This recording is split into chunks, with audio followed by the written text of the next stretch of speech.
Testing, 2, 3, testing.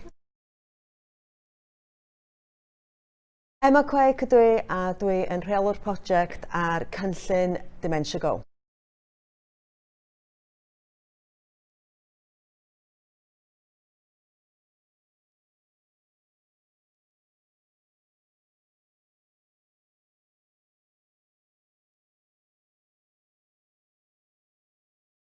So ar ôl gadael ysgolheifionnydd yn Porthmadog, nes i fynd i lawr i Gaerdydd i coleg a nes i wneud gradd mewn Human Movement Studies. Yn dilyn hynny, nes i cael swydd mewn canolfan hamdden. Wan, da ni'n mynd yn ôl i'r 80s wan, ac o'n i'n rili gwybod be oedd canolfan hamdden, so nes i blagio'n ffordd trwy'r cyfweliad am ryw rheswm, ac o'n i'n cychwyn yr wsos wedyn. So, eis i fewn i'r swydd yma efo dim syniad be o'n i'n mynd i fod yn neud. Ond ar ôl dipyn ac ar ôl dysgu'n hun i fod yn high impact aerobics teacher, nes i gychwyn dosbarthiadau yna a dros y blynyddoedd nath nhw rili datblygu i fod yn dosbarthiadau prysur iawn efo pobl o bob man y Gaerdydd yn dod yna. A dwi'n meddwl reit yn y cychwyn amser hynny, nes i sylweddoli faint o'n i'n mwynhau bod o flaen dosbarth a wneud yr gweithgareddau, ond hefyd yr effaith a'r impact oedd o'n gael ar pobl. Dim jyst o ran colli pwysau ac yn y blaen, ond yr effaith oedd o'n cael ar iechyd meddwl nhw. Oeddech chdi'n gweld pobl yn magu hyder, oeddech chdi'n gweld nhw yn dechrau rili mwynhau bod mewn sefyllfa reit cymdeithasol, rili. Ac oedd hwnna'n ysbrydoli fi. A dwi'n meddwl bod hwnna di aros efo fi rili trwy yng ngyrfa. Ond dros y blynyddoedd wedyn nes i hefyd fynd i fewn i wneud mwy o waith rheoli. Oedd yn golygu bod fi ddim yn dysgu gyn gymaint. O'n i'm yn rhyw hapus iawn efo hynna, ond oedd o'r rhoi heriau newydd i fi ac nes i fwynhau hynna hefyd. Ond mi nath o ddod i pwynt lle o'n i'n teimlo gormod o waith admin.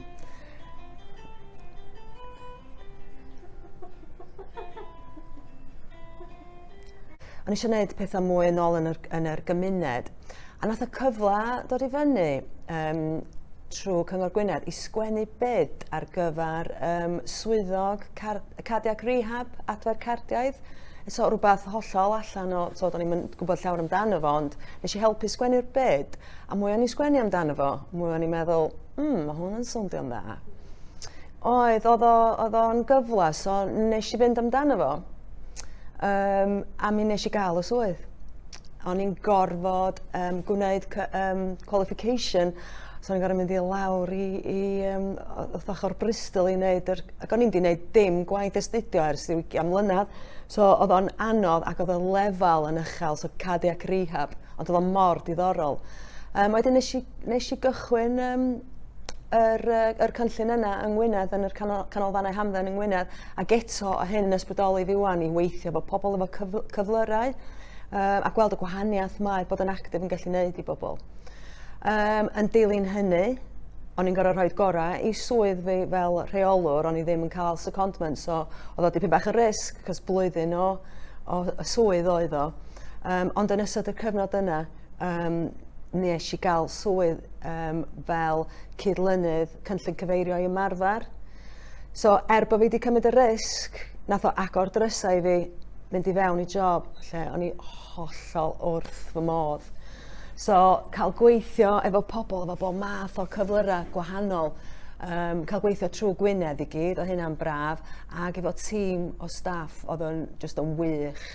So, nes i rili mwynhau yr her o cychwyn yr cynllun yna yng Ngwynedd. Yn ystod y cyfnod, ges i amser bach yn anodd yn bersonol, achos oedd mam wedi cael ei ddiagnosio efo dementia. So, yna dipyn o waith dysgu ac edrych ar ôl bod yn gofalwyr iddi hi, rili. So, pan oedd y cyfle codi i ddod â dementia i fewn fel un o'r cyflyrau, fel rhan o'r cynllun cyfeirio i ymarfer, nes i neidio ar hwnna, a ni'n meddwl, waw, mae hwn yn gallu bod yn rhywbeth, sy'n ni'n rili gallu cael, get my teeth into, lle. So dyna be nes i, rhoi hwnna fel un o'r sesiynau dden ni'n neud, Ond nath hynna ddatblygu ac oedd pobl yn gweld, wel, mae hwn yn rhywbeth hollol gwahanol. Mae hwn yn rhywbeth da ni angen o'r canolbwyntio bach mwy arno fo. So ges i secondiad i fynd i gweithio just ar y cynllun. A nes i alw'r cynllun yn Dementia Go. Ar diwedd y dydd, hyfforddwydd, ffitrwydd, dyna da ni'n arbenigwyr yn. Ond da ni wedi cael y cyfle yma i allu helpu pobl, so da ni wedi cael yn plethu fewn i'r ochr gofal. So, da ni'n nyrsys, da ni'n ffisio's, da ni'n social workers ar yn byd, ond da ni'n gallu gwneud y gwahaniaeth trwy gweithgareddau corfforol, trwy ymarfer. A dwi'n meddwl bod hynna'n reit special, rhywbeth gwahanol, dydy? Wel,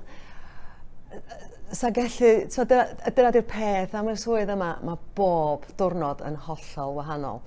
A mae yna jyst gyn gymaint o gwahanol elfennau i'r swydd.